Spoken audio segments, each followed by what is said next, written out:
In the shadow of the Appalachian Mountains, buried beneath 25 years of silence, lies a truth that was never meant to be found. On January 17, 1996, as the worst blizzard in a century paralyzed the small town of Pine Hollow, 12-year-old Tommy Winters stepped out of his best friend's house and vanished into the swirling white void. No footprints, no witnesses, no body, just a child who seemed to be swallowed by the storm itself. Until now. Before we dive into this mystery, please like, subscribe to the channel, and comment on what you think happened. Your opinion could be the key to understanding this story.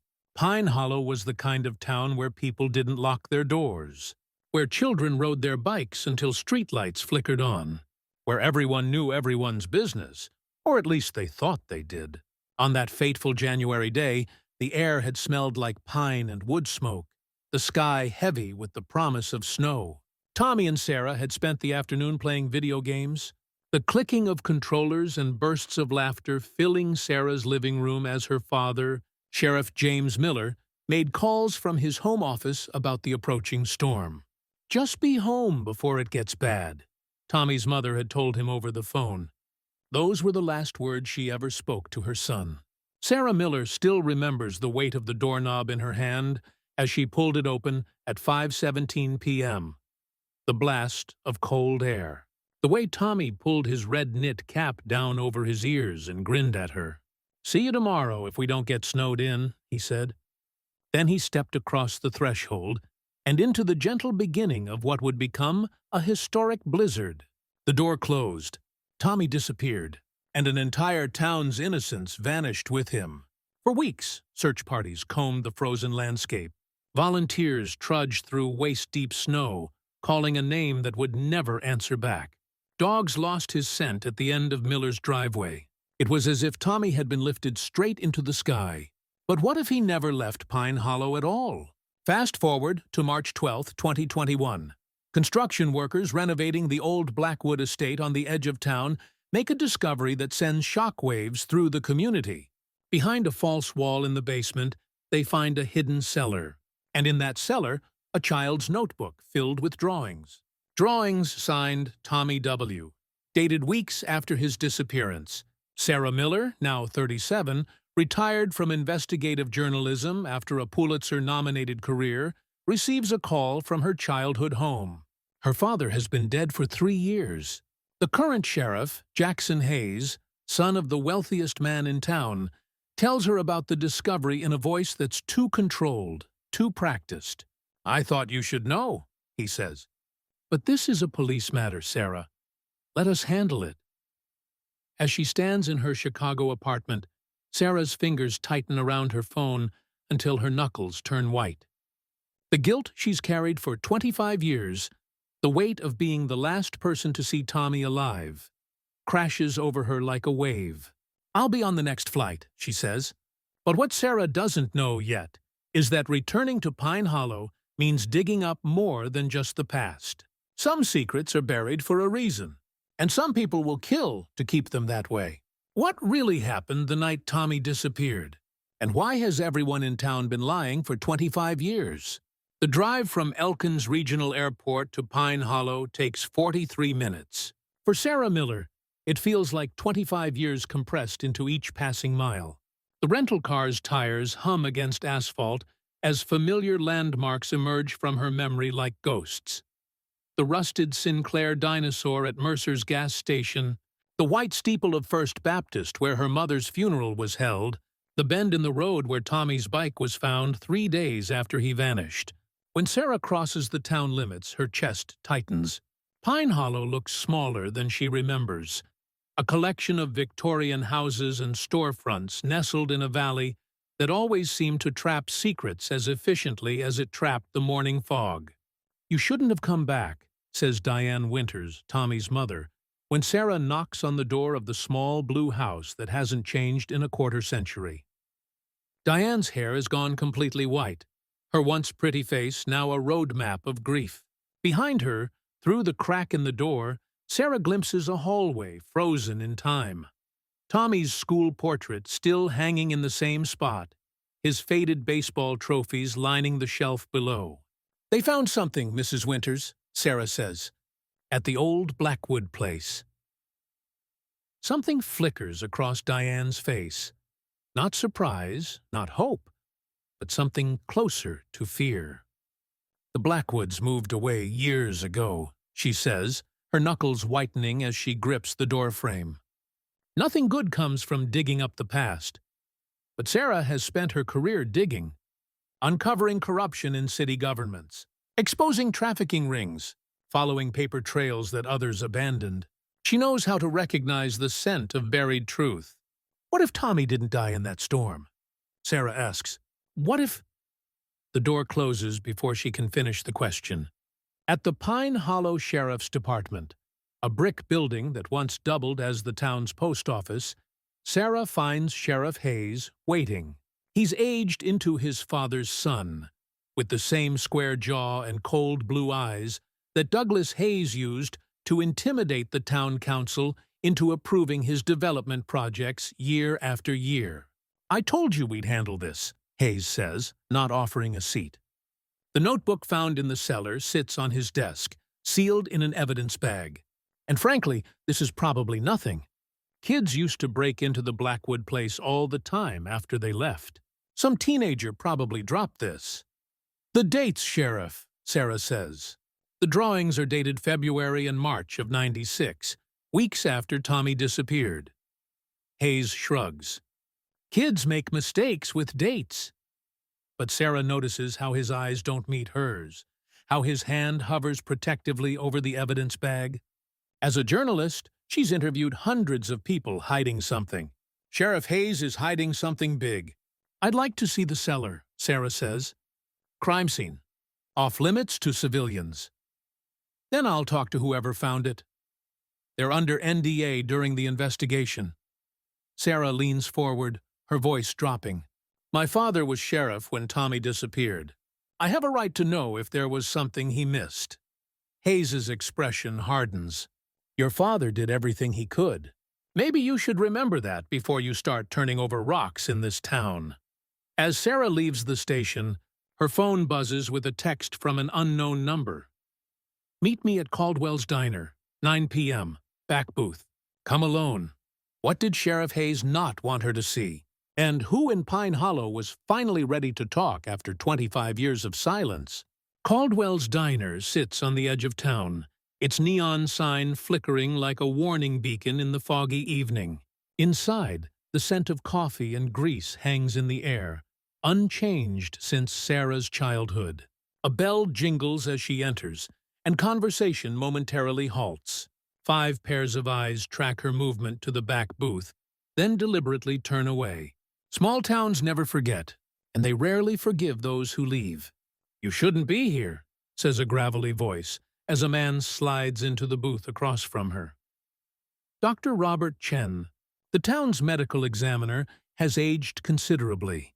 His black hair now streaked with silver, deep lines etched around eyes that have seen too much death. "You texted me," Sarah says, "and I already regret it." Dr. Chen's hands shake slightly as he places a manila envelope on the table. "I'm retiring next month, moving to Richmond to be near my daughter. I can't leave with this still inside me." "With what, Dr. Chen?" "I examined that cellar yesterday." His voice drops to a whisper. "There were growth marks on the wall, Sarah, measured in pencil. Spanning 3 years." Sarah's breath catches. "You're saying someone lived there?" "A child lived there. Started at about 4'8", ended at 5'2". He slides the envelope toward her. "I took photos before Hayes ordered everything removed. There was a mattress, books, even a crude bathroom setup. Someone was keeping that child alive down there." Sarah feels the floor tilt beneath her. "Tommy was 4'9" when he disappeared." Dr. Chen nods. "I know. I did his physical 3 months before the blizzard." He glances nervously around the diner. "There's more.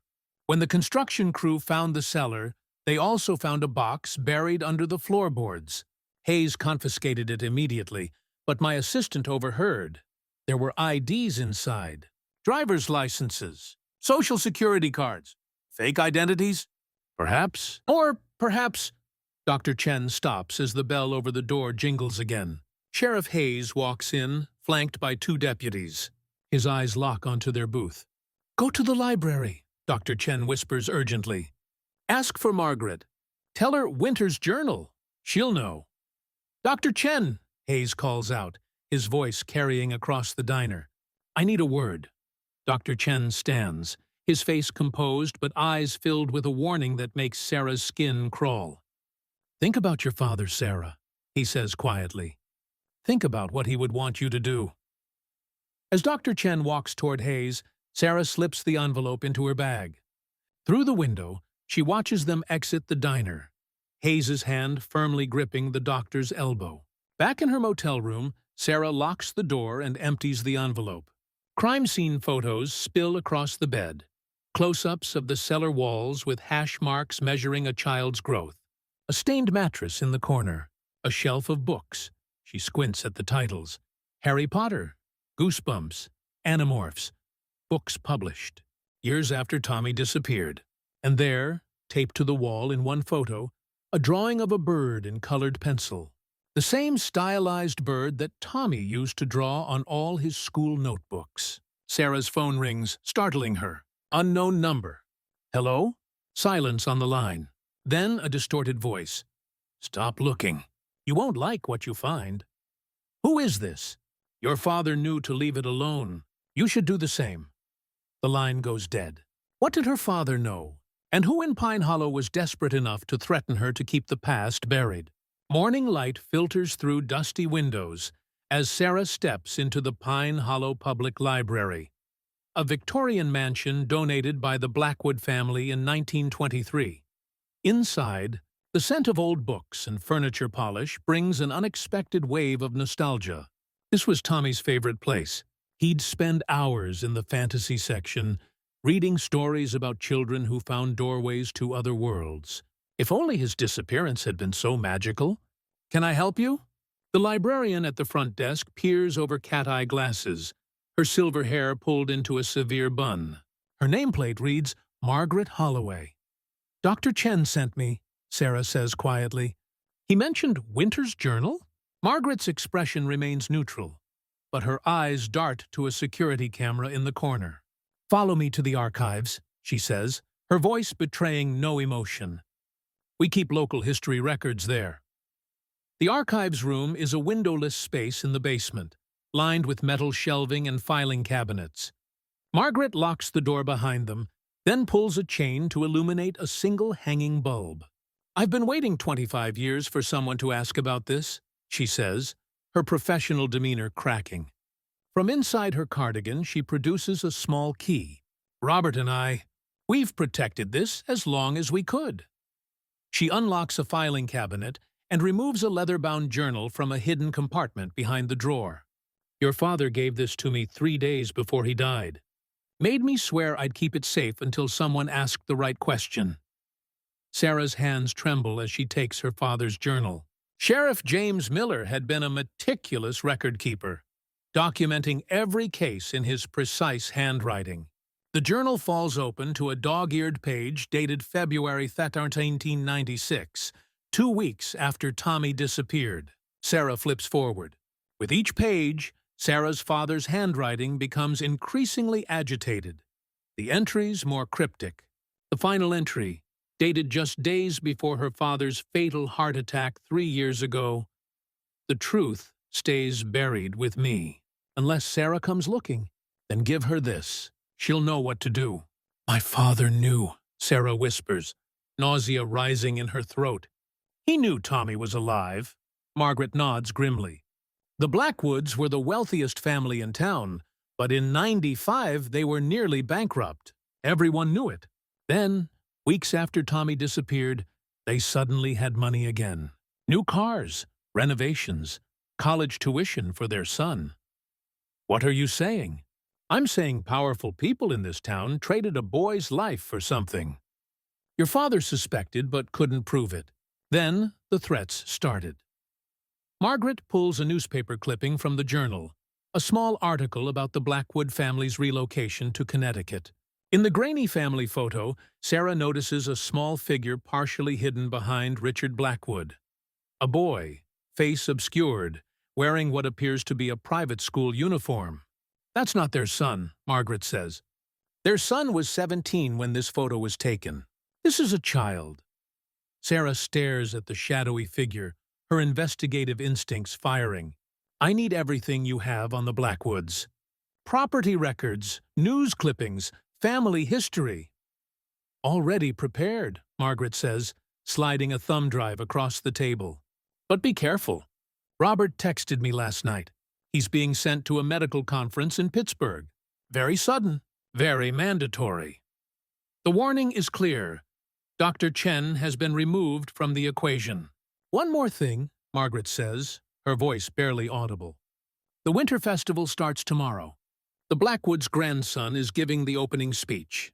He's a state senator now. Everyone who was involved will be there, including whoever kept Tommy in that cellar. Margaret's eyes fill with tears. If that boy is still alive, finding him might be the most dangerous thing you ever do. As Sarah leaves the library, she notices a black SUV parked across the street. The driver watches her through tinted windows, engine idling. The hunt has become a game of predator and prey. But which is she? The Pine Hollow Winter Festival has always been equal parts memorial and celebration, commemorating both the deadly blizzard of '96 and the community's survival. Today, Main Street is transformed with ice sculptures, vendor booths, and strings of white lights meant to evoke falling snow. Children throw snowballs in the town square while their parents sip hot chocolate, their breath clouding in the cold air. No one mentions the missing boy whose disappearance spawned this tradition. Sarah moves through the crowd, hyper-aware of eyes following her. Her father's journal burns in her bag like radioactive material. The thumb drive from Margaret is already copied to 3 separate locations, one sent to her former editor in Chicago with instructions to publish everything if she doesn't check in daily. You look just like him, says a soft voice behind her. Sarah turns to find an elderly woman with artist's hands, long fingers stained with paint and charcoal. Eleanor Finch, Tommy's art teacher. Like my father? Sarah asks. Like James, yes. He had that same determined look when he came to see me in April of '96. Ms. Finch gestures to a quiet space between vendor tents. Walk with me, dear.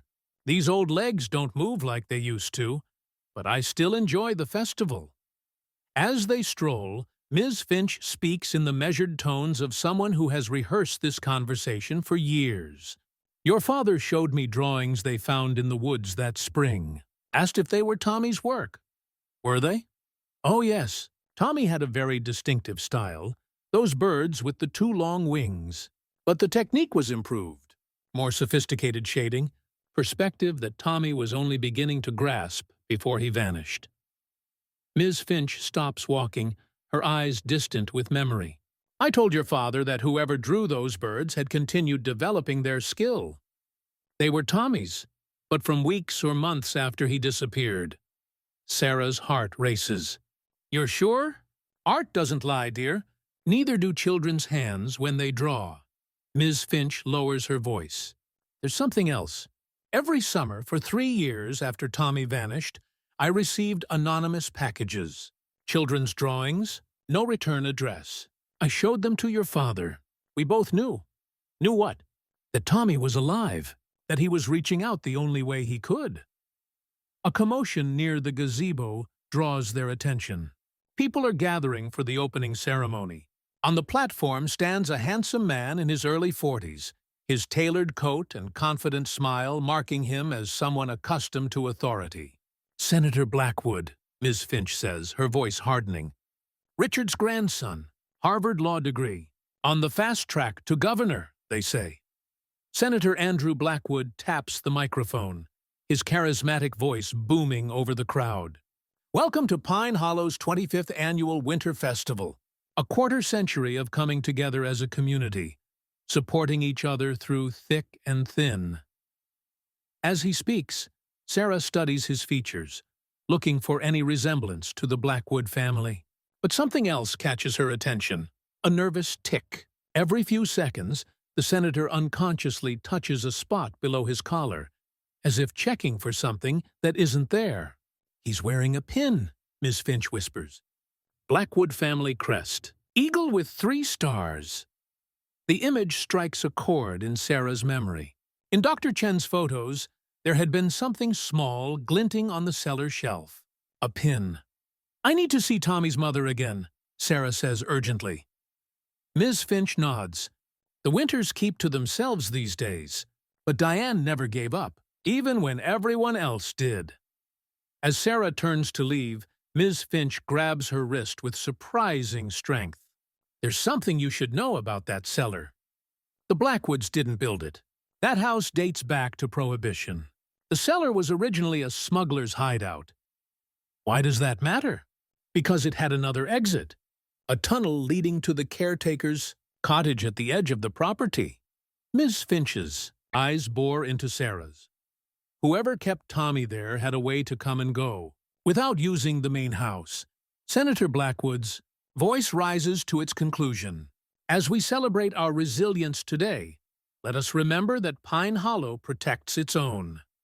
That some things are best left in the past, while others—" His eyes sweep the crowd, briefly locking with Sarah's, "should remain buried forever." The crowd erupts in applause, but Sarah feels only a chill running down her spine. How many of these smiling townspeople know what happened to Tommy Winters, and how far would they go to keep that secret? Diane Winters's house feels like a shrine to frozen time. In the living room, a school portrait of 12-year-old Tommy sits prominently on the mantel, his freckled face forever smiling beneath a mop of red hair. Baseball trophies, untouched by a quarter-century of dust, line the shelves. A boy's jacket still hangs by the door, as if its owner might return any minute to claim it. "He wore this the day before," Diane says, noticing Sarah's gaze on the blue windbreaker. "I kept expecting to find it gone one morning, like he'd just come back for it." Sarah sits across from Tommy's mother, the weight of what she's discovered pressing on her chest like a stone. How do you tell a woman who's grieved for 25 years that her son might have been alive, imprisoned, while search parties combed the woods? "Mrs. Winters, I need to ask you something," Sarah begins carefully. "Did Tommy own any kind of pin or brooch? Something special to him?" Diane's hands still around her teacup. "Why? Please, it's important." After a long moment, Diane rises and disappears down the hallway. The sound of a key turning in a lock echoes through the small house. When she returns, she's carrying a wooden box inlaid with mother-of-pearl. "Tommy's treasures," she explains, opening the box to reveal a child's collection of prized possessions.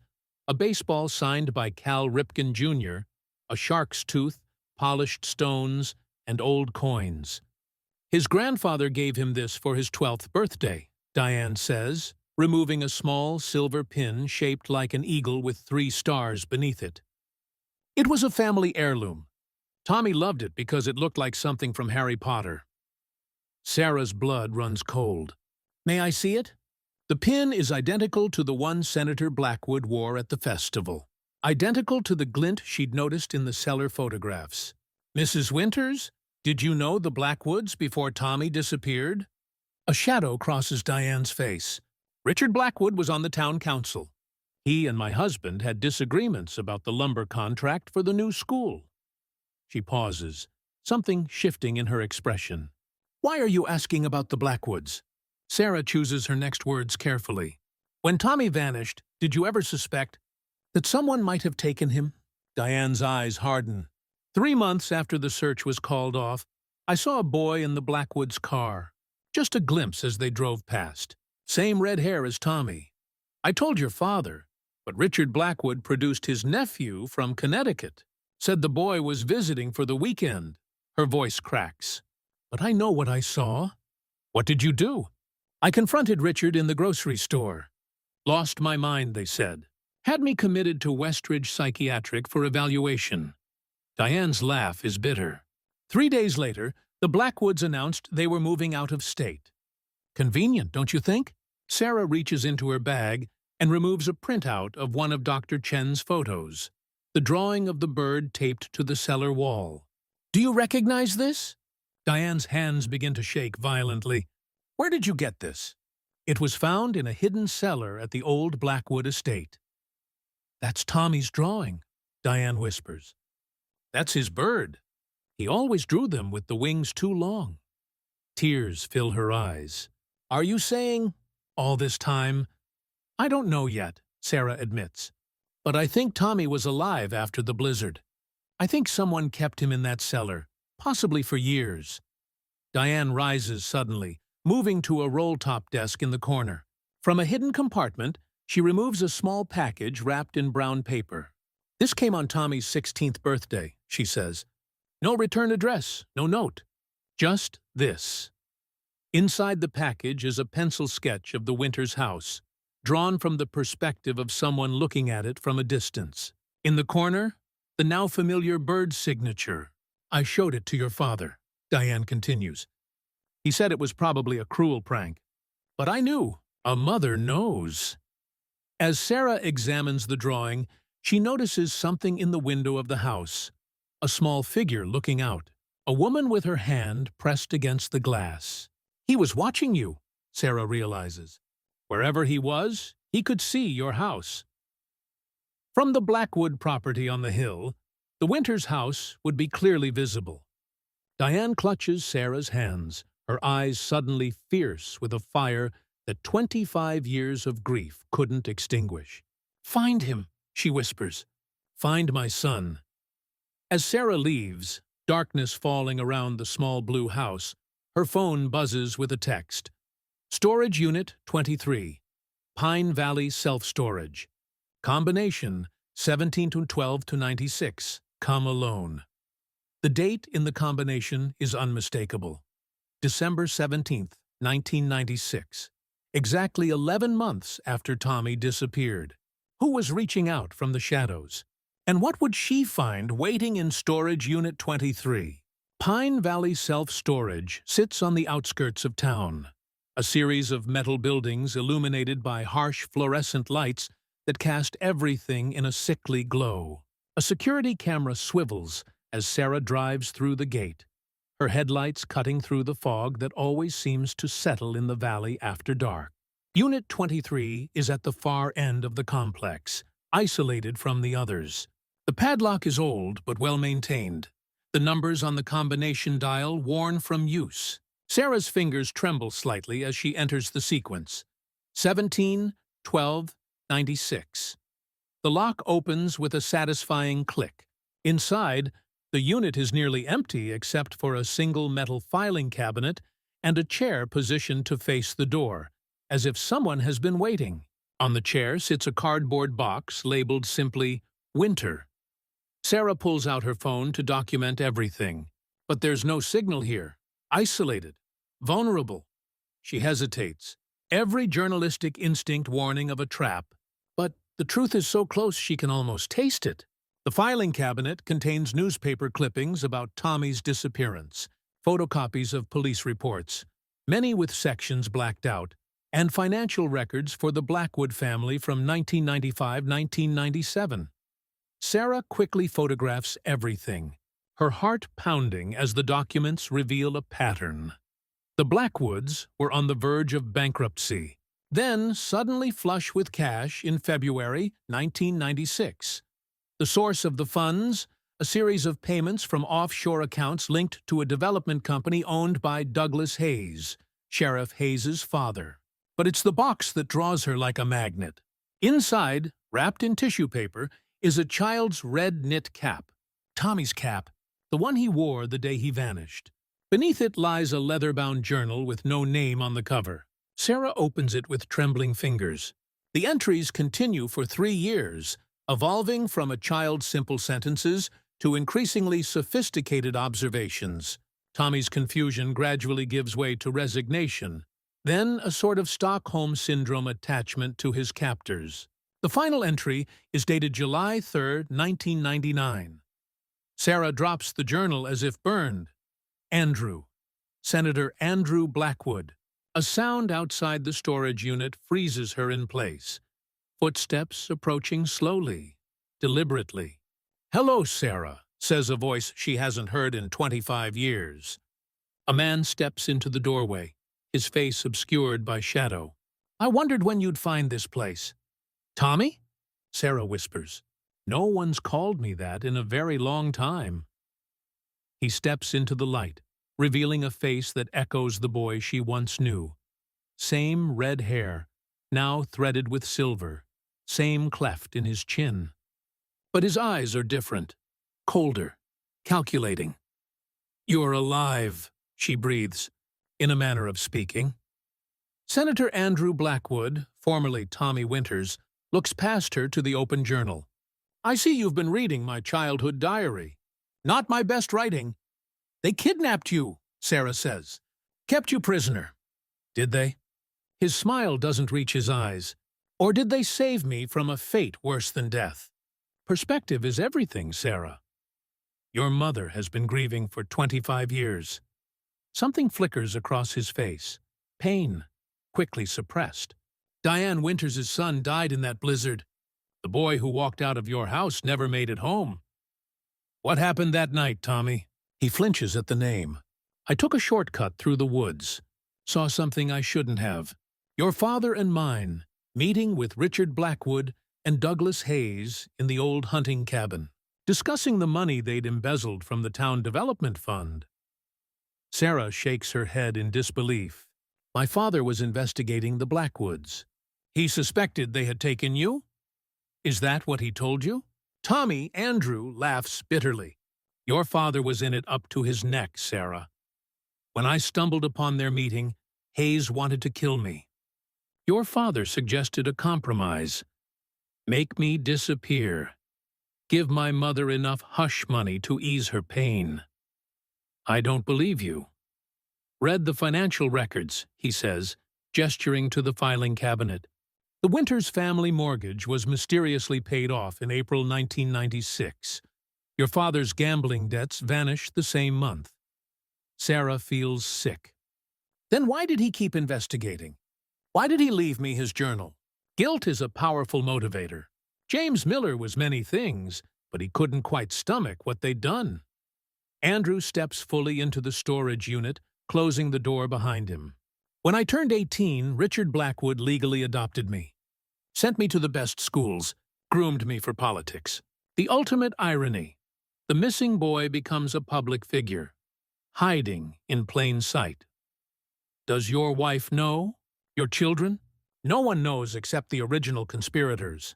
And now you," his expression hardens, "which leaves us with a dilemma."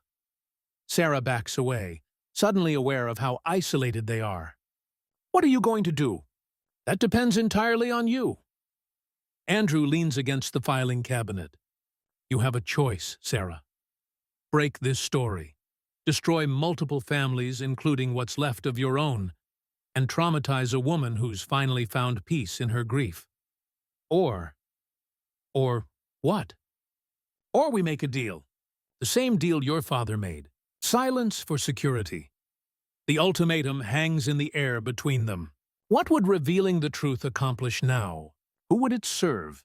And what was Sarah prepared to sacrifice for it? Sarah stares at the man who used to be Tommy Winters, her childhood friend transformed into someone unrecognizable, not just in his appearance, but in the calculating coldness behind his eyes. "You're asking me to bury the truth," she says.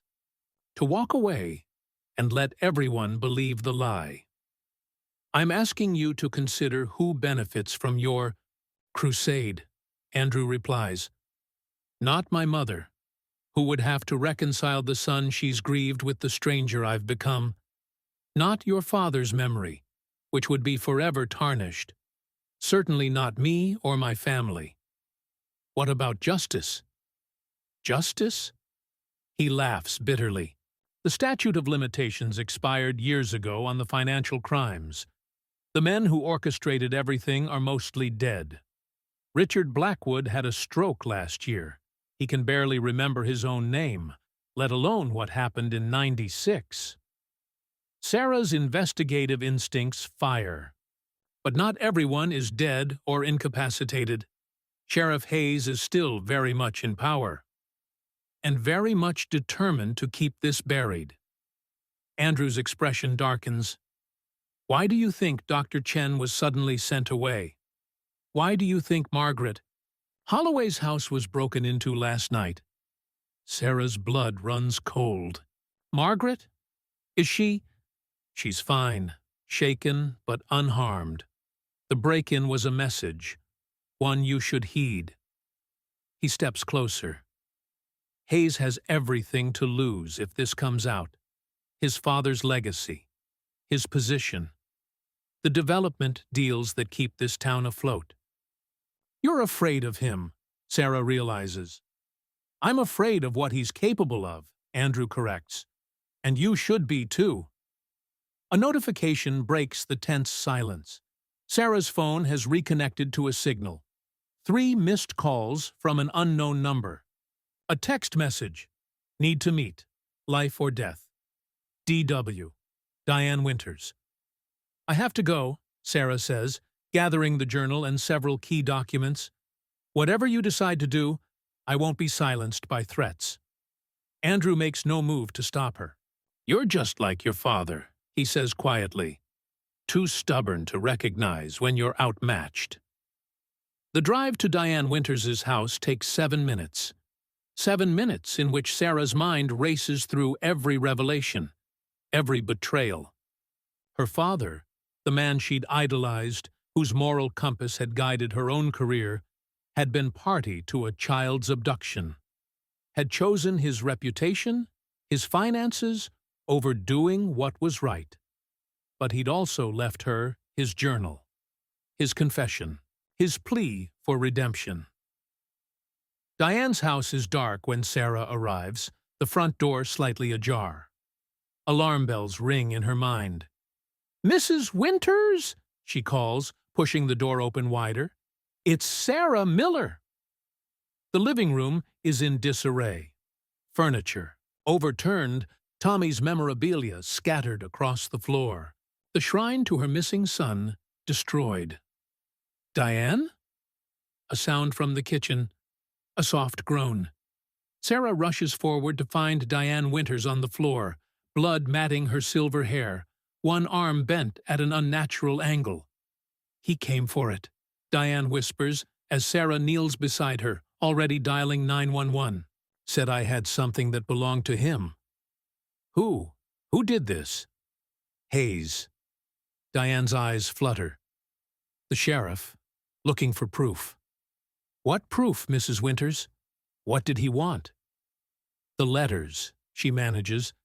Tommy's letters. He's been writing to me for years, every birthday, using a different name. But a mother knows. Her hand clutches weakly at Sarah's sleeve. Hidden, behind the furnace. Get them, before Hayes comes back. Sarah finds the loose panel behind the ancient furnace in the basement. Inside, a plastic container holds a stack of letters, each postmarked from different cities, each signed with different names. But the handwriting is consistent, and each contains the same coded message. Still watching the birds with the long wings. Tommy's signal. His way of telling his mother he was alive. The sound of sirens approaches. Sarah quickly photographs each letter, then returns them to their hiding place. Evidence. Protection. Leverage. At the hospital, Sheriff Hayes is all ready, waiting when the ambulance arrives, his expression a practiced mask of concern. Terrible thing, he says, watching as Diane is wheeled into the emergency room.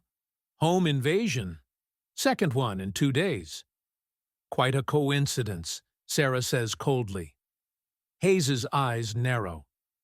This town has managed 25 years of peace, Ms. Miller. Then you show up, and suddenly, people are getting hurt. Are you threatening me, Sheriff? I'm stating facts. He steps closer, lowering his voice. I knew your father well, respected him. He understood that sometimes peace is more important than truth. My father left me his journal, Sarah counters. He wanted the truth to come out. Something flickers across Hayes's face. Surprise, quickly masked. James Miller took many secrets to his grave. Not all of them. Their standoff is interrupted by a doctor approaching with an update on Diane's condition. Concussion, broken arm, bruised ribs. She'll recover, but they're keeping her overnight for observation. As the doctor leaves, Hayes's radio crackles with an urgent message. Fire reported at the Pine Valley Self-Storage Facility. Unit 23, engulfed in flames. Destroying evidence, Sheriff? Sarah asks quietly. Hayes doesn't respond, but the muscle ticking in his jaw tells her everything. He turns to leave, then pauses. Some advice, Ms. Miller. This isn't Chicago. You don't have the protection of a major newspaper here. Pine Hollow takes care of its own problems. Always has. Is that what Tommy Winters was? A problem? The sheriff's eyes go cold. Tommy Winters died in the blizzard of '96. Anyone who says differently is chasing ghosts. As Hayes walks away, Sarah's phone buzzes with a text from an unknown number. Festival closing ceremony, tomorrow, 8 p.m. I'll give you everything you need to break the story. Last chance for truth. A. Andrew Blackwood was offering her the final piece of the puzzle. But was it a genuine offer or a trap? And if her father had been involved in Tommy's disappearance, what other secrets had he kept from her all these years? Snow falls softly on Pine Hollow as the winter festival enters its final day. Children build snowmen in the town square while their parents pretend nothing is wrong. But Sarah sees the tension beneath the surface, the whispered conversations that stop when she approaches, the sideways glances, the town closing ranks against the outsider who threatens to expose its darkest secret. Sarah spends the morning in her motel room, spreading out all the evidence she's gathered. Her father's journal, Tommy's diary, the financial records, photographs of the cellar, Diane's letters. Piece by piece, a picture emerges, not just of Tommy's abduction, but of a conspiracy that has shaped Pine Hollow for a quarter century. The financial records tell the clearest story. In 1995, Douglas Hayes, Richard Blackwood, and 2 other town council members established a development company that received millions in state funds for infrastructure projects. Money that was systematically siphoned into private accounts. Her father, as sheriff, had discovered the scheme, but instead of exposing it, he'd used the knowledge for leverage. Then Tommy Winters stumbled upon their meeting in the woods during the blizzard. Sarah rubs her temples, fighting a mounting headache. The more she uncovers, the more tarnished her father's legacy becomes. Had he started investigating years later out of guilt? Or had something else triggered his change of heart? A knock at her door startles her. Through the peephole, she sees Eleanor Finch, Tommy's art teacher, looking nervously over her shoulder. "I don't have much time," Ms. Finch says when Sarah lets her in. "They've been watching my house since yesterday." From her handbag, she removes a yellowed envelope. "Your father gave me this a week before he died. Said if anything ever happened to him, and if anyone ever started asking questions about Tommy again, I should pass it along." Inside the envelope is a single sheet of paper, a confession, signed by James Miller 3 days before his fatal heart attack. Sarah's hands shake as she lowers the confession. "He was being threatened," she whispers. "That's why he never came forward." Miss Finch nods sadly. "Your father changed in those last years. The guilt was eating him alive." She glances at her watch. "I should go. Be careful at the ceremony tonight, Sarah. Hayes knows you're getting close." After Ms. Finch leaves, Sarah sits in stunned silence, her father's confession burning a hole in her hands. Not the hero she'd believed in, but not the villain Andrew painted either. A flawed man who'd made a terrible choice, then spent years trying to find the courage to make amends. The Hayes family hunting cabin. The final piece of evidence. The documents that could bring down the entire conspiracy. Sarah checks her watch. 4 hours until the closing ceremony where Andrew is expecting her. Enough time to visit the cabin first. The cabin sits deep in the woods, a 20-minute drive from town followed by a half-mile hike through snow-covered forest. The combination lock on the door opens easily to Sarah's birthday. 07-15-84. Inside, the cabin smells of pine and neglect, clearly unused for years. Sarah searches methodically, checking floorboards, walls, the stone fireplace. Nothing. Then, she notices the antique gun cabinet in the corner, locked, but with the same combination system as the front door. Inside, instead of weapons, she finds a metal lockbox. Her birthday opens this lock too. The documents inside are exactly as her father described. Contracts, bank statements, transfer records. The original embezzlement scheme laid out in black and white, with signatures from all involved parties, including her father's. As Sarah photographs everything, a noise outside makes her freeze, the crunch of boots on snow approaching the cabin. She closes the gun cabinet, shoves the confession and a few key documents into her coat, and slips out the back window just as the front door opens. Through the trees, she glimpses Sheriff Hayes entering the cabin, followed by a second man, Senator Andrew Blackwood. They were working together. The meeting at the closing ceremony was indeed a trap. As Sarah makes her way back, through the darkening forest, she makes a decision. It's time to stop chasing the past and start pursuing justice. The Winter Festival's closing ceremony is about to become the stage for Pine Hollow's Day of Reckoning. The Winter Festival's closing ceremony transforms the town square into a sea of candlelight. Hundreds of people, holding glowing tributes to remember those lost in the blizzard. The irony isn't lost on Sarah as she moves through the crowd, her evidence securely backed up to the cloud, and physical copies hidden throughout town. On the raised platform, Pine Hollow's elite gather like royalty surveying their kingdom. Sheriff Hayes, stern and vigilant. Senator Andrew Blackwood, charismatic in an expensive overcoat. Judge Pearson, now in his 80s but still commanding respect. And various town council members who've benefited from 25 years of silence. Sarah spots Margaret Holloway near the back of the crowd, a bruise still visible on her cheek from the break-in. Dr. Chen hasn't returned from his conference, and Diane Winters remains in the hospital under guard for her protection, Hayes had claimed.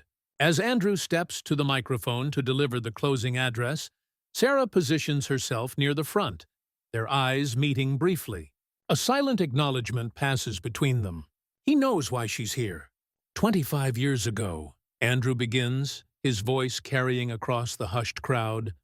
Pine Hollow faced its darkest day. A deadly blizzard claimed lives, including that of a young boy many of you still remember, Tommy Winters.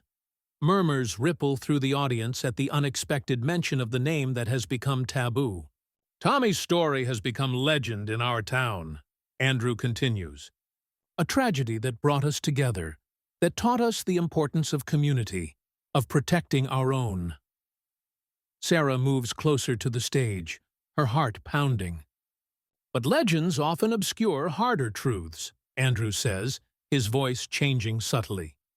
And tonight, as we mark a quarter-century of this festival, it's time for truth.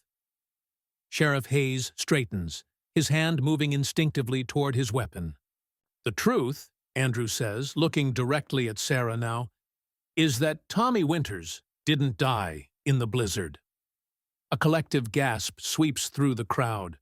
Tommy Winters was taken, hidden away, given a new name, a new identity, told that his old life was gone forever. Andrew's voice cracks slightly. I know this because I was that boy. Chaos erupts, shouts of disbelief, cries of shock. On stage, Sheriff Hayes lunges toward Andrew, but freezes when cameras rise throughout the crowd. Dozens of phones recording the moment. For 25 years, Andrew continues over the tumult, this town has maintained a conspiracy of silence. The men who took me, who struck me down in the woods when I witnessed their criminal meeting, decided my life was worth less than their freedom, their reputations, their money. He gestures to Sheriff Hayes and Judge Pearson, both now ashen-faced. Some of those men stand here today, still in positions of power. Others, like Richard Blackwood, who kept me prisoner before adopting me as his nephew, or Douglas Hayes, who orchestrated the cover-up, have gone to their graves, thinking their secret died with them. Sarah watches in astonishment as Andrew methodically dismantles the very conspiracy he'd been part of for 25 years. The trap she'd feared wasn't for her. It was for everyone who had been involved in his abduction. You may wonder why I've waited until now, Andrew says, his voice steady despite the emotion in his eyes. Why I built a life within the lie. The answer is both simple and shameful. Fear became comfort. My captors became my family. Stockholm Syndrome, they call it. He pauses, scanning the stunned faces below. But 3 days ago, something changed. Diane Winters, my mother, was attacked in her home by someone trying to silence her. And I realized that this secret isn't just poisoning the past. It's still destroying lives today. Sheriff Hayes suddenly breaks for the edge of the stage, but is immediately surrounded by state police officers who seem to materialize from the crowd. Sarah realizes Andrew must have arranged this intervention in advance. I have evidence, Andrew continues as Hayes is handcuffed to gasps from the audience. Financial records, witness statements, DNA proof of my identity, and a full confession that I've already provided to state authorities.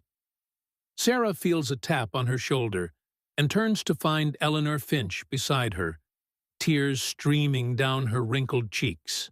He came to see me yesterday, she whispers. Showed me his drawings, asked if I was sure they were Tommy's work. When I said yes, he wept like the little boy I used to teach. On stage, Andrew's voice softens. There's one person I must address directly. A woman who never stopped looking for her son, who never stopped believing, even when everyone told her to accept the lie. His composure finally breaks. Mom, I'm so sorry. I was here all along. As if on cue, the crowd parts to reveal Diane Winters in a wheelchair, a nurse from the hospital by her side.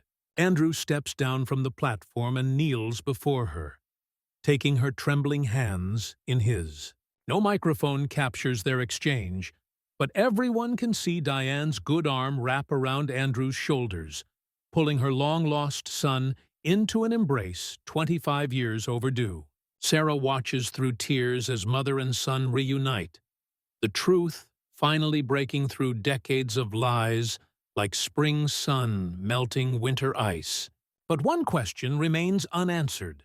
Why had Andrew suddenly decided to reveal everything, when just hours earlier he had seemed determined to preserve the conspiracy? As state police officers lead Judge Pearson and 2 former council members away in handcuffs, Sarah approaches Andrew, still holding his mother's hand. You set this up, she says quietly. All of it. The storage unit, the meeting at the cabin, the confession. You were always planning to reveal the truth. Andrew nods. When I heard you were investigating, I knew it was finally time. I've been gathering evidence for years, waiting for the right moment. But yesterday, you tried to convince me to drop it. You defended the conspiracy. I needed to know whose side you were really on, he admits. Whether you were investigating to find justice or to protect your father's legacy. And my father? Was he really being threatened before his death? Andrew's expression softens. Your father came to me 3 years ago, Sarah. He was dying. His heart was failing. and he wanted to confess everything before he went. He helped me start building the case, provided key documents. So his journal, the confession, part of the plan. He wanted to make things right, but he was afraid of what Hayes might do to you if he went public while he was still alive. Andrew glances at Diane, then back to Sarah. He loved you, Sarah. That wasn't a lie. As reporters swarm around them, the story already breaking on national news feeds, Sarah feels a weight lift from her shoulders. Her father had failed in a moment of weakness, but had spent years working toward redemption. The truth had finally come to light, not buried by the snow of silence, but preserved by it until the right time for thawing. 3 days after Andrew Blackwood's revelation at the Winter Festival, Pine Hollow exists in a state of collective shock. State police investigators have taken over the sheriff's department, combing through decades of files. Judge Pearson, Sheriff Hayes, and 3 former town council members sit in county jail, awaiting arraignment on charges ranging from kidnapping to embezzlement, obstruction of justice to assault. The national media has descended like a second blizzard. News vans lining Main Street, reporters ambushing longtime residents for comments, satellite trucks beaming Pine Hollow's shame to viewers around the world. Senator reveals he was kidnapped. Child, 25-year conspiracy exposed, screams the headline of the New York Times. CNN runs hourly updates on the boy in the cellar. True crime podcasters have already launched special series, their hosts breathlessly recounting details Sarah has spent the past week uncovering. But beyond the media circus, quieter, more personal reckonings unfold. In a private room at Pine Hollow Memorial Hospital, Diane Winters and her son Andrew sit together daily, bridging a 25-year gap hour by hour. DNA tests have confirmed what Diane's heart already knew. This man is her Tommy.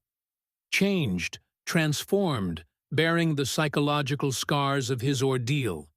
But hers. It's like getting to know a stranger who feels familiar, Diane tells Sarah during a brief visit. I see glimpses of my little boy in his smile, in the way he tilts his head when he's thinking. But he's lived a whole life I know nothing about. The reunion is complicated by Andrew's other family. His wife, Grace, and 2 teenage children have entered counseling, struggling to reconcile the husband and father they thought they knew with the traumatized child he once was. They're innocent in all this, Andrew says, when Sarah interviews him for her in-depth piece on the case. They sit in the hospital cafeteria, away from the media frenzy outside. Grace married Andrew Blackwood, not Tommy Winters. My children were raised with a certain understanding of who their father was. And who are you now? Sarah asks gently. He considers this, turning his coffee cup in slow circles. I'm both, I suppose. Tommy is the foundation buried under the house that Andrew built. He looks up at her, the boy she once knew momentarily visible in his eyes. I can't simply discard the last 25 years. The Blackwoods did something monstrous in taking me, but Richard and Elaine also gave me opportunities, education, a future. Stockholm Syndrome, Sarah offers.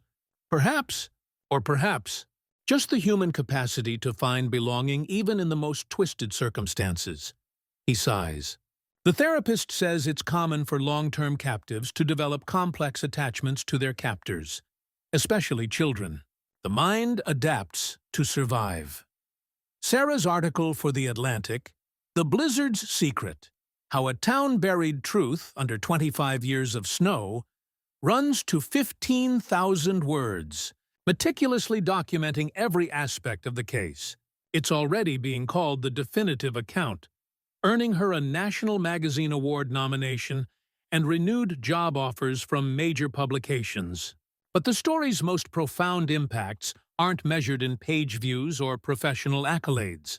Margaret Holloway and Dr. Chen testify before a grand jury, detailing years of suspicion and subtle intimidation.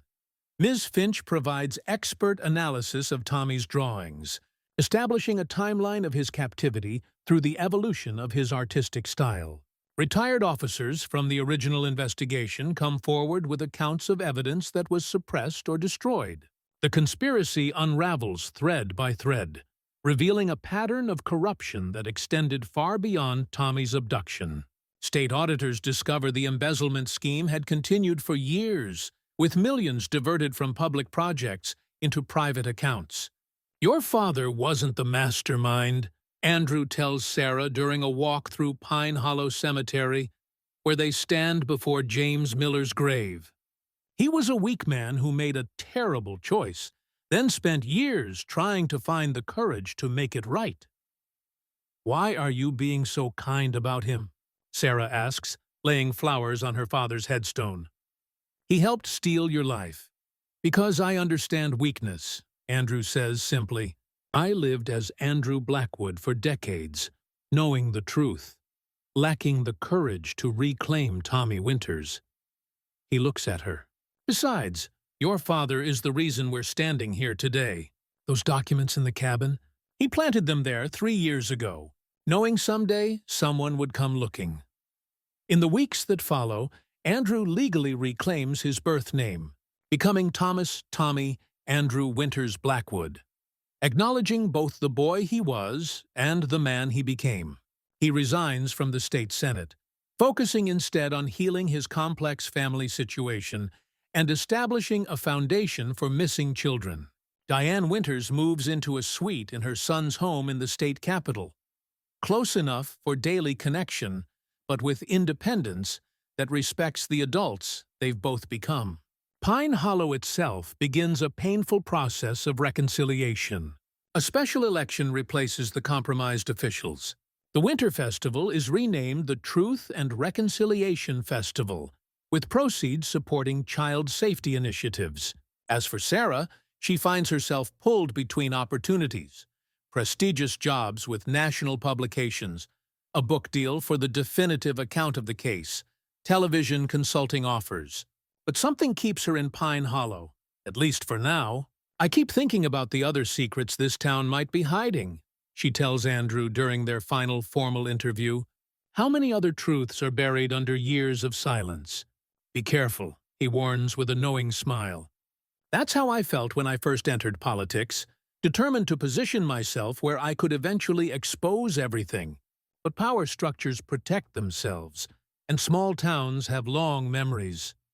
"Is that why you waited 25 years? Andrew's expression turns contemplative.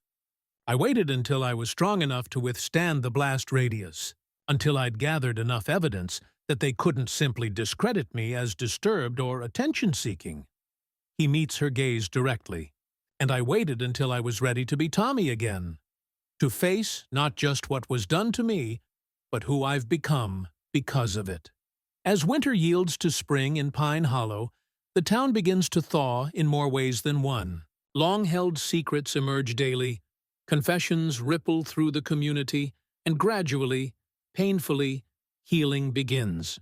The blizzard's secret has finally been revealed, and in its wake, truth falls like spring rain, washing away decades of frozen silence. 6 months after Andrew Blackwood publicly reclaimed his identity as Tommy Winters, the trials begin. The Pine Hollow County Courthouse, a stately brick building that has stood since 1892, becomes the stage for a legal drama that draws national attention. Former Sheriff Jackson Hayes, looking diminished in his orange jumpsuit, pleads not guilty to all charges: kidnapping, conspiracy, embezzlement, obstruction of justice, and the recent assault on Diane Winters. His father, Douglas Hayes, had died 3 years earlier, taking much of the conspiracy to his grave. Judge Pearson, now 84 and clearly frail, accepts a plea deal, agreeing to testify against the others in exchange for house arrest rather than prison time. His testimony proves devastating, confirming every detail of the conspiracy and revealing previously unknown aspects. "It was Douglas Hayes who actually struck the boy," Pearson testifies, his voice quavering with age. "Tommy stumbled upon our meeting in the woods. We were dividing the first installment of embezzled funds. Hayes panicked, grabbed a shovel we'd been using to clear the cabin entrance and swung it. The boy went down hard. We all thought he was dead. Richard Blackwood, appearing via video from the nursing home where he now resides, offers broken, often confused testimony. His advanced dementia makes his statements legally problematic, but occasionally clarity breaks through the fog. We gave the boy a better life, he insists during one lucid moment. His mother was struggling. We had everything. My wife couldn't have more children. It seemed providential. The courtroom sits in stunned silence at this rationalization of kidnapping. Sarah covers the trials for a series of in-depth pieces, watching as the conspiracy that shaped her childhood town unravels thread by thread in public view. The evidence is overwhelming. Bank records, witness testimony, physical evidence from the cellar, Andrew's journal, and her father's confession provide an airtight case. After 3 weeks of testimony, the jury deliberates for just 7 hours before returning guilty verdicts on all major counts. Jackson Hayes receives 25 years, 1 for each year of the conspiracy. 2 former council members get 15 years each. Richard Blackwood is deemed mentally unfit for trial or incarceration. But beyond the criminal proceedings, civil reckonings continue. Diane Winters files suit against the Blackwood estate and the town of Pine Hollow itself for their roles in her son's abduction. The case settles for an undisclosed amount, though rumors place it in the millions. For Pine Hollow, the financial impact is devastating. Insurance won't cover liabilities stemming from criminal conspiracies by town officials. A special tax assessment is required to cover the settlement, straining an already struggling community. "This will bankrupt us," complains Edmund Fletcher, owner of the hardware store, when the assessment is announced. "Pretty, none of us had anything to do with what happened to that boy." "Didn't we?" counters Margaret Holloway at the heated town meeting. "We all suspected something wasn't right. We all saw the Blackwoods suddenly flush with cash. We all noticed when Sheriff Miller stopped investigating too quickly. But we said nothing because the money flowing through town made all our lives easier." The collective guilt hangs heavy over Pine Hollow as autumn leaves begin to fall. Tourism, never robust but consistent during the winter festival, has transformed to a macabre trickle of true crime enthusiasts taking selfies in front of the Blackwood estate and Tommy's childhood home. Through it all, Andrew Tommy navigates his complex new reality. His marriage ends in divorce. His wife unable to reconcile the man she married with the traumatized child he once was. His political career is over, though his dramatic story has made him a sought-after advocate for child protection legislation and a consultant for organizations that work with long-term trauma survivors. The hardest part, he tells Sarah during a walk through the town cemetery, where they've developed a habit of meeting away from prying eyes, is that I can't simply be Tommy again. That boy died in a way, not in the blizzard, but slowly, over years in that cellar. Then during my time as Andrew. "Who are you now, then?" Sarah asks. He considers this, watching a crow land on a nearby headstone. "I'm the survivor, the one who lived, neither fully Tommy nor fully Andrew, but someone forged in the crucible of both experiences." He looks at her with a sad smile. "In a strange way, I'm the only free person in this whole situation. Everyone else is still trapped in the roles they've been playing for 25 years. Sarah understands his meaning as she observes Pine Hollow struggling to redefine itself. The town has lost its innocence, not when Tommy disappeared, but now, when forced to confront its complicity in the decades of silence that followed. "What about your mother?" Sarah asks. "How is Diane handling everything?" "Better than anyone might expect," he replies. "She never fully accepted my death, you know. Always kept searching, kept believing. In some ways, the past 25 years were harder on her than what's happening now. At least now there's truth, however painful." As they walk back toward town, Sarah notices construction equipment at the old Blackwood estate, now town property after asset forfeiture. What's happening there? They're demolishing it next week, Andrew explains. The town council voted to raze the house and create a children's memorial park on the property. He pauses, his expression unreadable. They asked if I would cut the ribbon when it opens next. Spring. Will you? I haven't decided. He stops walking, looking back at the grand old house on the hill where he spent 3 years in a hidden cellar. Part of me wants to burn it down myself. Another part feels like that would be burning away pieces of who I am. This duality, Tommy, Andrew, victim, survivor, past, future, defines not just the man at the center of the case, but Pine Hollow itself, a town trying to reconcile what it was with what it must become. For Sarah, the story has evolved from a shocking exposé to something more profound, an exploration of collective guilt, institutional corruption, and the human capacity for both unfathomable cruelty and remarkable resilience. As the last leaves fall from the trees surrounding Pine Hollow, the town faces its first winter since the truth emerged from its long hibernation. The blizzard's secret has been revealed, but its consequences continue to swirl like snowflakes, each unique, each connected to the storm that changed everything. 1 year after the discovery of the hidden cellar, Pine Hollow gathers for the dedication of Winter's Memorial Park, built on the former site of the Blackwood estate. The grand old house has been demolished, its materials salvaged and repurposed. In its place stands a children's playground, a small amphitheater, and a reflecting pool. At the center of the park, a simple granite monument bears the names of all children who have gone missing from the county over the past 50 years. Tommy Winter's name, once listed with those never found, has been moved to a special section. Returned home. The dedication ceremony draws hundreds, including state officials, childhood safety advocates, and media from across the country. The case has transformed from a local scandal to a national conversation about institutional corruption and collective responsibility. Sarah, now living in Pine Hollow full-time as she works on a book about the case, watches from the crowd as Tommy Andrew approaches the podium. The past year has aged him, lines etching more deeply around his eyes, silver dominating the red in his hair. Beside him, Diane Winters sits in her wheelchair, frail but determined, her face upturned toward her son with undisguised pride.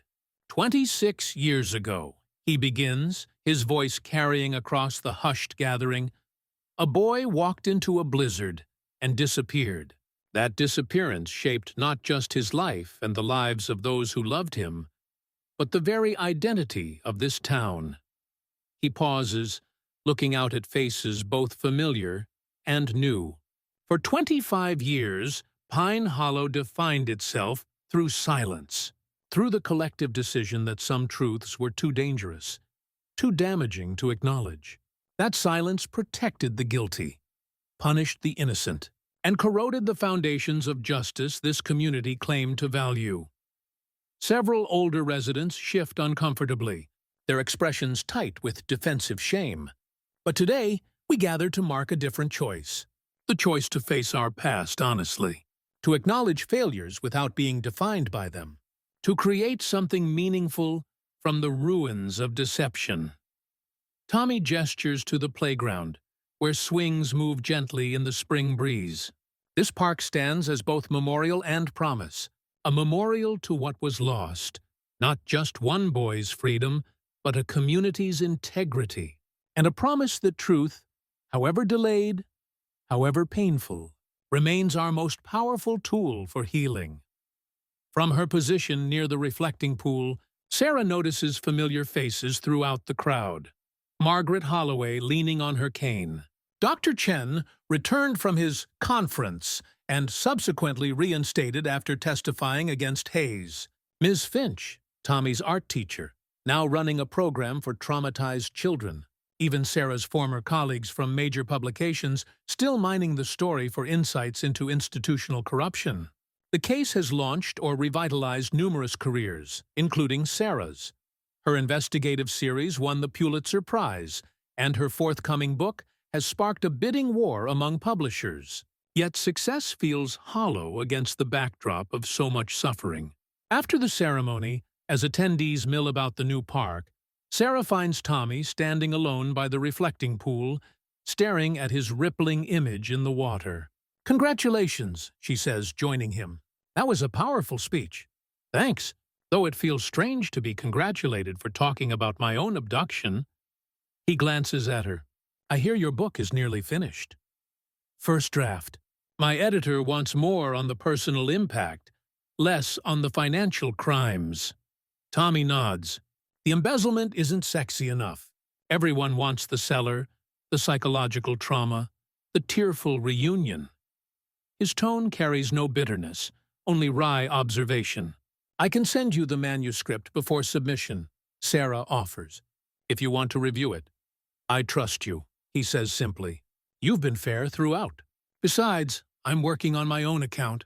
My therapist thinks it might help with integration, bringing Tommy and Andrew together into whoever I am now." They stand in companionable silence, watching the play of light on water. A year of shared investigation, of piecing together the past, has created a bond between them that transcends their childhood friendship. "Will you stay in politics?" Sarah finally asks. "Once the book is done?" Tommy considers this. "Not as a candidate, but I'm consulting on legislation for missing children and institutional accountability." He smiles slightly. "Turns out being America's most famous kidnapping survivor gives you certain platforms." "And your mother? How is she adjusting?" His expression softens. "She has good days and hard ones. Grief counseling has helped her understand that she's mourning the years we lost, even while celebrating having found each other again." He pauses. "She's moving to the capital next month. I've renovated the guest house for her." "And your children?" "That's evolving. They're understandably confused. Their father has essentially been two different people. But teenagers are surprisingly adaptable." His smile turns genuine. "My daughter is actually considering a career in criminal justice now. Says the family has seen enough of the wrong side of it." As afternoon shadows lengthen across the new park, people begin to disperse. The media pack up their equipment. Officials return to important meetings. Gradually, the space grows quieter, returning to its intended purpose, a place of reflection and remembrance. "What about you, Sarah?" Tommy asks as they prepare to leave. "Will you stay in Pine Hollow after the book is published?" It's a question she's been asking herself for months. "I'm not sure. There's something about this place now. Not just the case, but the process of reckoning that's happening. It feels important to witness." "The journalist to the end," he observes with a gentle smile. "Always watching, documenting, making sense of chaos for others." "Something like that," she acknowledges, "though sometimes I wonder if any of us can truly make sense of what happened here." Tommy looks back at the monument, at his own name etched in granite. Perhaps making sense of it isn't the point. Perhaps just telling the truth, however imperfectly, is enough. As they walk toward the park exit, Sarah notices something unexpected. New construction beginning on the edge of town, fresh development rising from Pine Hollow's economic ashes. Signs announce a tech company establishing a satellite office, bringing jobs and opportunity to the struggling community. "Life continues," Tommy says, following her gaze. "That's the thing about small towns. They adapt. They survive. Sometimes, they even learn." The sun sets behind the mountains that have cradled Pine Hollow for generations. The same mountains that once seemed to trap secrets like the morning fog. But secrets, like snow, eventually melt when exposed to enough light. The blizzard's secret has been revealed, and in its wake, painful as it is, truth offers the first tender shoots of redemption. 5 years have passed since the hidden cellar revealed its secrets. Pine Hollow has changed, not dramatically in its appearance, but fundamentally in its character. The scandal that nearly destroyed the town has, ironically, become its reluctant claim to fame and the catalyst for its rebirth.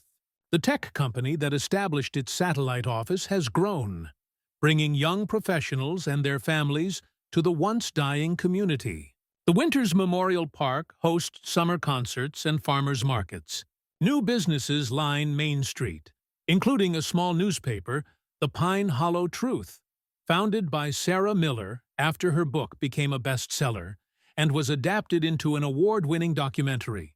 On a crisp autumn morning, Sarah stands in the cemetery on the hill overlooking town. She's placed flowers on her father's grave, a ritual she maintains despite the complicated legacy he left behind. James Miller, corrupt sheriff, conspirator in a child's abduction, and ultimately, the man whose posthumous confession helped break the case wide open. Still trying to make peace with him? Asks a familiar voice. Sarah turns to find Tommy approaching, 5 years older, but somehow lighter than when they'd first reconnected. His hair is fully silver now, his face weathered but relaxed. "I'm not sure peace is the right word," Sarah replies. "Understanding, maybe?" Tommy nods, placing his own small bouquet beside hers. He was the only one who ever showed real remorse, the only one who tried to make amends, however late. They stand in silence, autumn leaves swirling around their feet.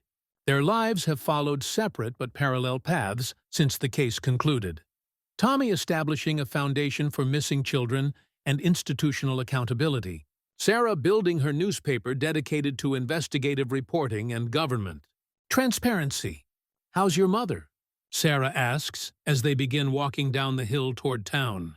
"Good days outnumber the bad now," Tommy says. She's become quite the advocate, speaking at conferences, consulting with law enforcement about family dynamics in long-term missing cases. He smiles. She's finding purpose in the pain. "And your family?" "My daughter graduates from criminal justice next spring. My son's in law school." His expression softens with pride. "They've made their peace with who I am, all versions of me. My ex-wife has even started dating again." They reach Main Street, where preparations are underway for the annual Truth and Reconciliation Festival. Pine Hollow's transformed tradition that now focuses on community healing and transparency. The festival has become a national model for how communities can address institutional failures and collective trauma. "Sometimes I still can't believe how much has changed," Sarah remarks, watching volunteers hanging banners. 5 years ago, this town was suffocating under the weight of its secrets. "Secrets are like ice," Tommy observes. "They preserve things that should naturally decay. Grief, guilt, anger. The thaw is painful, messy, but necessary for new growth." At the newspaper office, a renovated Victorian that once housed the town's original press in the 1800s, Sarah's young staff prepare the special 5th anniversary edition. The front page features side-by-side photographs. Tommy at 12, the last school picture before his disappearance, and Tommy today, silver-haired but with the same determined eyes. "Are you ready for your interview?" Sarah asks as they enter the warm office space. "My readers have been asking for an update." "I suppose so," Tommy replies, settling into a chair by the window. "Though I'm not sure what's left to say after all these years." Sarah smiles, activating her recorder. "Let's start with the question everyone still asks. Are you Tommy Winters or Andrew Blackwood?" He considers this familiar question carefully, as he has countless times since reclaiming his identity. "I am the sum of both experiences, the boy who disappeared and the man who emerged from that disappearance. I carry Tommy's memories, his trauma, his interrupted childhood. I also carry Andrew's education, his accomplishments, the family he built. No longer divided? Less so every year," he acknowledges. "Therapy helps. So does purpose. The Foundation's work with missing children and their families gives meaning to what happened. And Pine Hollow? How do you feel about this town now? Tommy looks out the window at the community that both failed and ultimately saved him. Pine Hollow is a case study in how secrets corrupt and truth heals. For 25 years, this town was defined by silence, by the collective decision that preserving a comfortable lie was worth the price of justice. But that's changed? Look around you. He gestures to the transformed Main Street, to the young families moving about, to the newspaper office itself. This town nearly died from its secrets. Now it's building something new on the foundation of truth. Painful truth, yes, but truth nonetheless. Outside the window, children play in the autumn sunshine, free, unafraid, their laughter carrying on the crisp air. A sound Tommy had been denied for 3 long years in that cellar. The last question, Sarah says. The one everyone wants to know but few dare ask. Have you forgiven them? Hayes, Pearson, the Blackwoods, your captors? Tommy is quiet for a long moment, the weight of the question settling between them. Forgiveness suggests an end point, a moment when the ledger is balanced, and one can move forward, unburdened. He shakes his head slightly. I haven't found that end point yet, and perhaps I never will. Then how do you move forward? By understanding that forgiveness isn't necessary for healing, Tommy replies. I can acknowledge what was done to me. I can work to ensure it never happens to another child. I can build a meaningful life from the pieces of my broken past, all without offering absolution to those who shattered it. He turns from the window to face Sarah directly. The question isn't whether I've forgiven them, but whether I've reclaimed my life from them. And the answer to that is yes, more and more each day.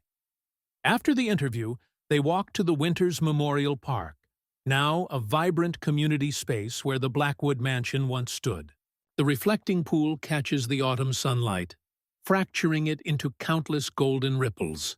Will you come to the festival tomorrow? Sarah asks. I'll be there, Tommy confirms. Speaking at the opening, then judging the children's art contest. He smiles at the irony. Apparently, my artistic credentials are now an asset rather than evidence. As they prepare to go their separate ways, Sarah to her newspaper, Tommy to a foundation meeting, he pauses, looking back at the town that shaped both their lives in such profound ways. You know what still amazes me, he says. How something as insubstantial as truth could break through 25 years of silence. Like spring sun melting winter ice. Truth always surfaces eventually, Sarah replies, even buried under decades of snow. Tommy nods, his expression peaceful in a way it hadn't been 5 years earlier. The blizzard's secret is out, he says quietly, and all of us, every last one, are better for it. As Tommy walks away, Sarah turns to capture one last image for her anniversary edition. A man reclaiming his steps across a town square he was once forbidden to walk, his shadow stretching long and true in the autumn light. No longer hidden, no longer afraid, his story finally and completely his own to tell. If this story left you as impacted as it did me, don't forget to like, subscribe to the channel, and comment your opinion below. Each comment is like a new piece that can help unravel other mysteries like this one.